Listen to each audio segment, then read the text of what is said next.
नमस्कार मेरे प्रिय श्रोताओं। आज मैं आप सबको शिवानी जी द्वारा लिखित एक कहानी मेरा भाई सुनाने जा रही हूँ।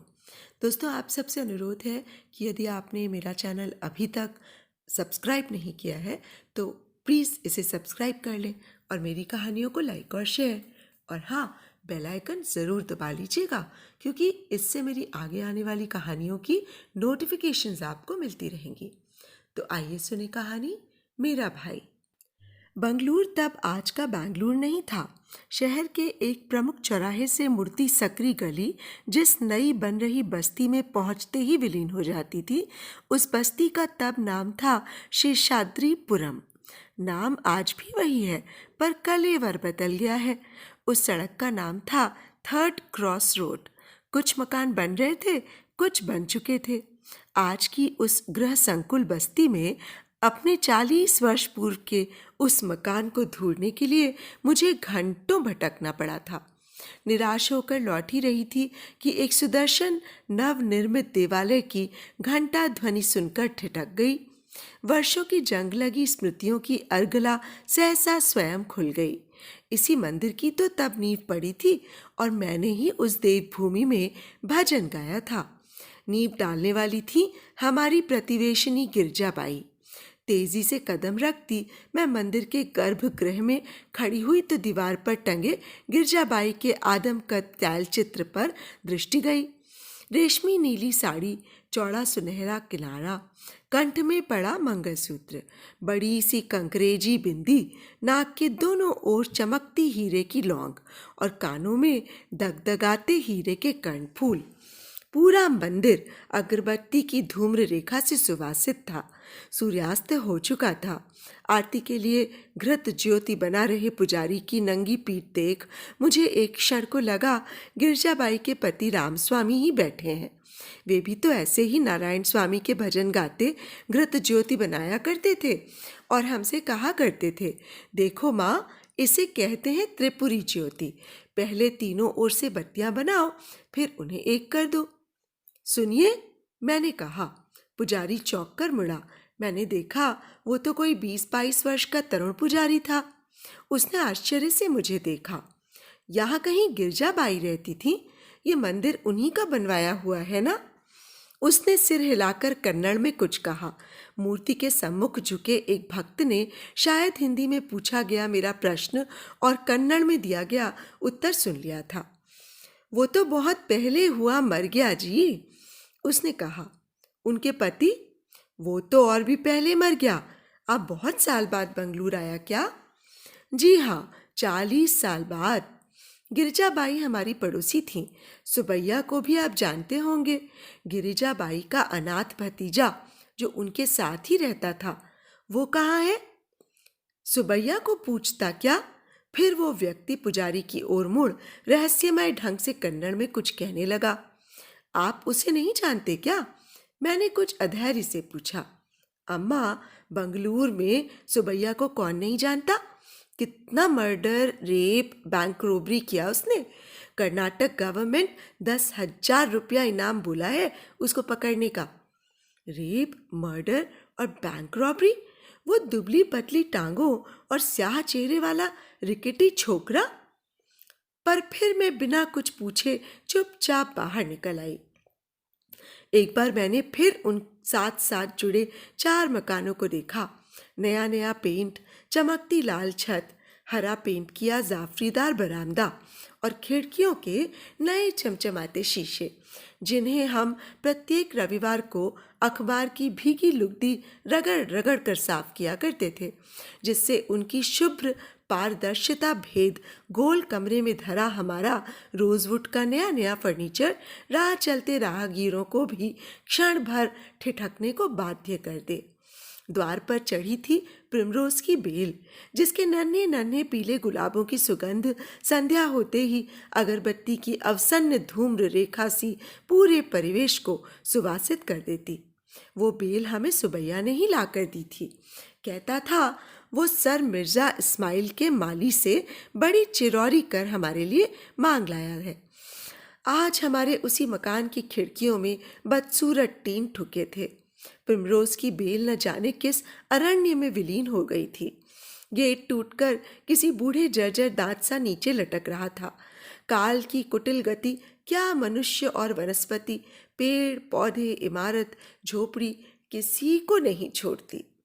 इसी परिवेश में मेरे कैशोर्य की कितनी सुनहली स्मृतियां दबी पड़ी थीं। तब इस मंदिर की मूर्तियां गिरजाबाई के गृह में प्रतिष्ठित थीं। लाल मोजाइक फर्श, अगरबत्ती और बेले मोंगरे की खुशबू के बीच स्थापित वेंकटेश की दिव्य मूर्ति के सम्मुख तब भी अखंड घृत ज्योति जलती थी।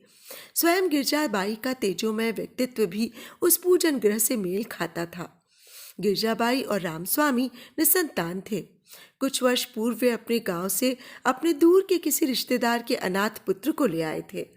गिरजाबाई उसे ठूस ठूस कर खिलाती रहती, फिर भी उसकी ठूंठ सी देह पर रत्ती भर मांस की परत भी नहीं चढ़ी थी।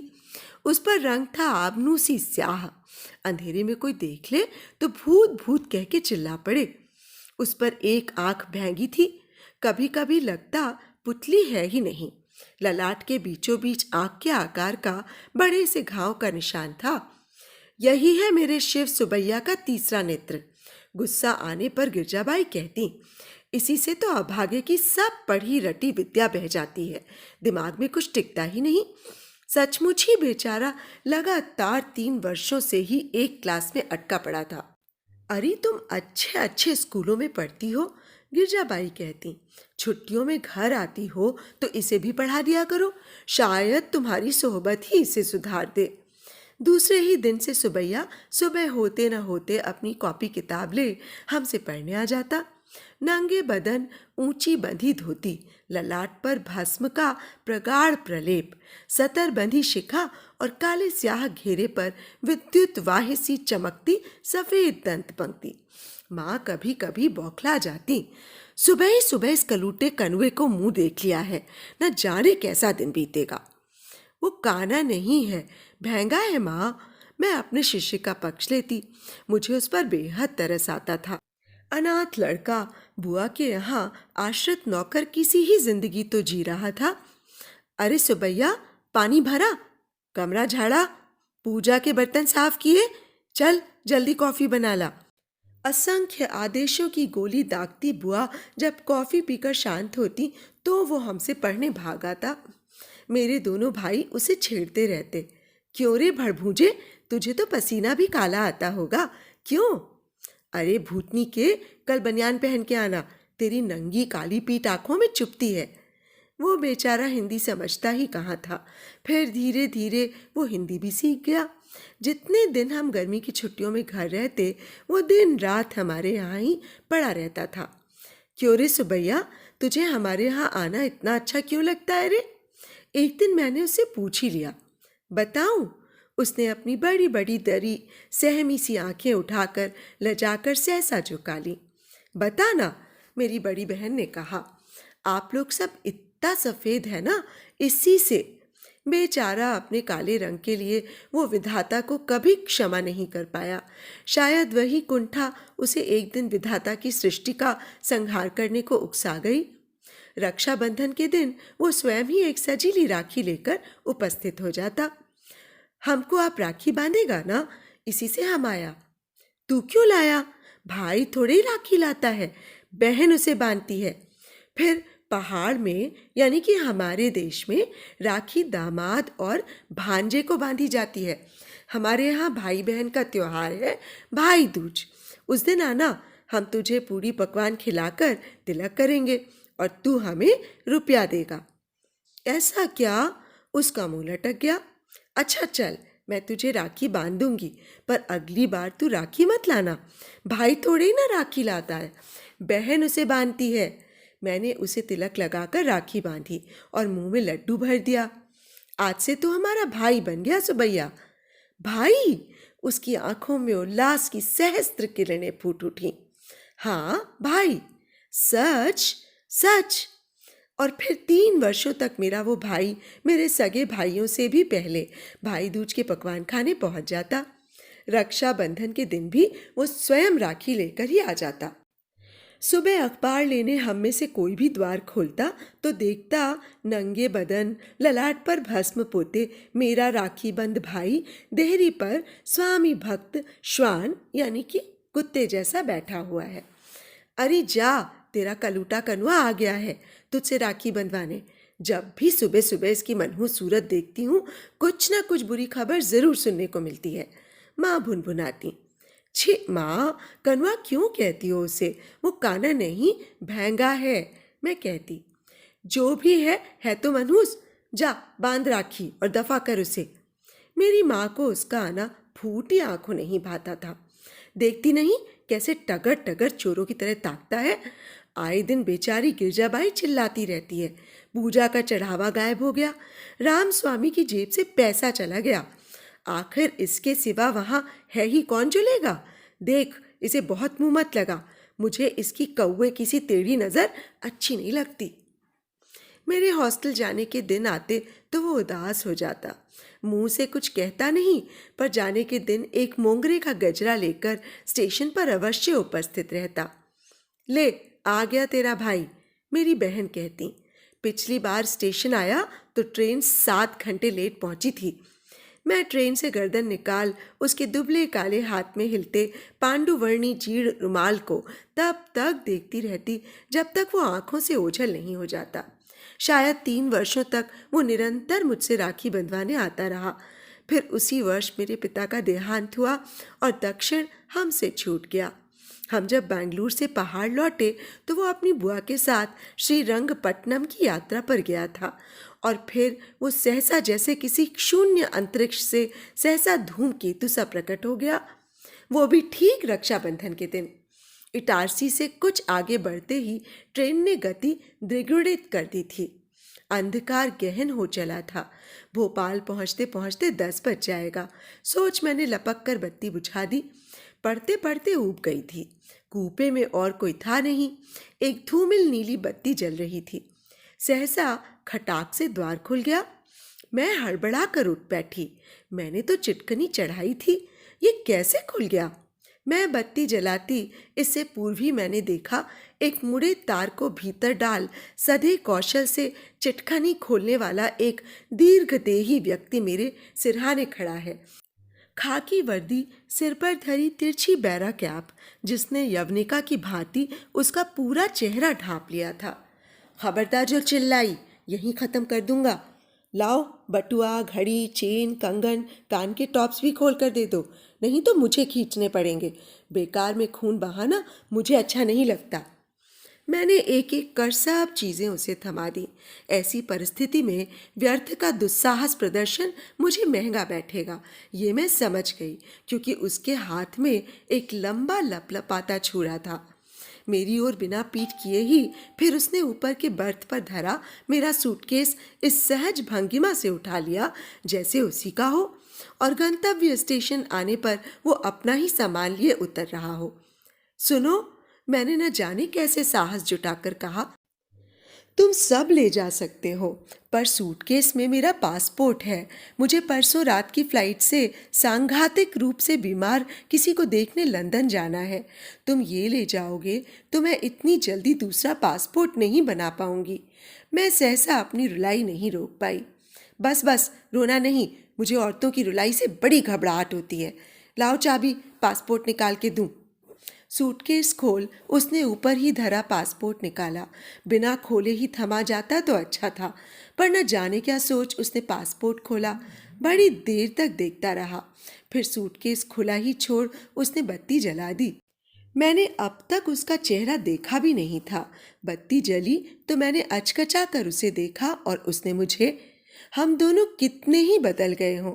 राखी के क्षीण सूत्र ने ही शायद एक साथ हम दोनों को किसी फिल्मी फ्लैशबैक की तत्परता से एक बार फिर शेषाद्रिपुरम की उस नई बस्ती में खड़ा कर दिया। सुबैया, तुम सुबैया हो ना? उसने टोपी उतारकर बर्थ पर शायद इसीलिए पटकी कि मैं उसका चेहरा ठीक से देख उसे पहचान लूं। ललाट के बीचों बीच उसका तीसरा नेत्र उसकी दुष्कीर्ति की भांति जैसे और फैल गया था। यही तो है मेरे शिव सुबैया का तीसरा नेत्र। इसी से तो अभागे की सारी पढ़ी पढ़ाई विद्या बहकर बाहर निकल जाती है। दिमाग में कुछ टिकता ही नहीं। जैसे गिरजाबाई कमर पर हाथ धरे उसे कोस रही थीं। आज इतने बरस में तुमसे मिला, वो भी ठीक रक्षाबंधन के दिन। तुम पासपोर्ट नहीं मांगता तो हमसे आज कितना बड़ा पाप हो जाता। इससे भी बड़ा पाप नहीं कर चुके हो क्या? सुना है बहुत नाम कमा चुके हो। 10,000 का इनाम है तुम्हारे सिर का। मेरा स्वर शायद कुछ अधिक ही तीखा हो गया था। वो खिसिया गया। माँ कहाँ है? भाई कहाँ है? तुम्हारा हस्बैंड किधर है? जिनकी सबकी कुशल वो पूछ रहा था, वे सब एक एक कर सांसारिक कुशल क्षेम की परिधि से बहुत दूर जा चुके थे। फिर सकपका कर उसने पूछा, तुम शादी तो बनाया ना? मैं चुप रही। सहसा वो चौकन्ना होकर सतर हो गया। गाड़ी की गति कुछ धीमी हो रही थी। किसी आसन्न प्राय स्टेशन की बत्तियां सुदूर अरण्य में जुगनू सी चमक रही थीं। मैं चलूं? राखी नहीं बांधेगा? सहसा उसका स्वर कोमल धैवत पर उतर आया। नहीं, कोई बात नहीं। मैं तुमको हमेशा रक्षाबंधन पर 1 रुपया देता था, याद है ना? उसे भी शायद बुआ के मंदिर से चुरा कर लाते होगे, मैंने तीखे स्वर में कहा। ठीक पकड़ा तुम। उसने बेहयाई से हंसकर बटुआ खोला। लो, न जाने कितने नोट निकाल उसने मेरी ओर बढ़ा दिए। मैं तुम्हारा रुपया अब लेना तो दूर, छूना भी नहीं चाहती। ओह, हम समझ गया। कोई बात नहीं, तुम राखी नहीं बांधा, पर हम तुमको लगता तुम राखी बांध दिया। और वो टोपी पहन तीर सा निकल गया। मैं कुछ देर तक उठ ही नहीं पाई। जब बड़ी चेष्टा से खुला सूटकेस बंद करने उठी तो मेरे दोनों पैर कांप रहे थे। वो लेकर चला जाता तो मूर्ख की भांति पूरे 5,000 कैश लेकर जा रही थी। ट्रैवलर्स चेक बनाने का समय ही कहाँ मिला था। उस पर पासपोर्ट, कुल देवताओं की पोटली, 4 तोले के कंगन, घड़ी, हीरे की अंगूठी। कैसा बचाया वर्षों पूर्व बांधी गई राखी की डोर ने। पर तभी देखा, चलते चलते मेरा वो हतभागा भाई मुझे मात दे ही गया था। अपना वॉलेट वो मेरे सूटकेस में वैसे ही धर गया था। 100-100 पाउंडों की मोटी गड्डी, डॉलर, दीनार और फ्रैंक से भरा बटुआ बकरा खाए अजदहे के पेट सा फूला था। न जाने किस विदेशी यात्री की जेब कतर वो उसे तिड़ी कर लाया था। निखालस इंग्लिश लेदर के बटुए पर लिखा था, मेड इन ग्रेट ब्रिटेन, किंतु उसमें ना नाम धाम है, ना आता पता। अब कहाँ ढूंढूं इसके स्वामी को और किसे लौटाऊं? सोचती हूँ कभी फिर तिरुपति गई तो वहाँ के दान पात्र में ही इसे डालाऊंगी। सुना है वहाँ संसार भर के महापातकी अपनी पाप की कमाई उड़ेल जाते हैं और उनका समस्त कलुष धुल जाता है। राखी तो उसे बांध नहीं पाई, पर इतना तो कर ही सकती हूँ जिसे अब मैं नहीं ढूंढ पाऊंगी। मेरे उस राखी बंद भाई को शायद दयालु वेंकटेश्वर स्वयं एक दिन मुश्के बांध अपने दरबार में बुला भेजे और वो अभागा उनके चरणों में गिर कर कह सके, पापोहम पाप कमोहम, पापात्मा पाप संभवम, त्राहि माम मुंडरीकाक्षम सर्व पाप पहरो हरिहे। तो दोस्तों, आप अभी सुन रहे थे शिवानी जी द्वारा लिखित एक कहानी मेरा भाई। आप सबको कहानी और मेरा वाचन कैसा लगा कमेंट बॉक्स में ज़रूर बताइएगा। तो अब मुझे इजाज़त दीजिए। नमस्कार।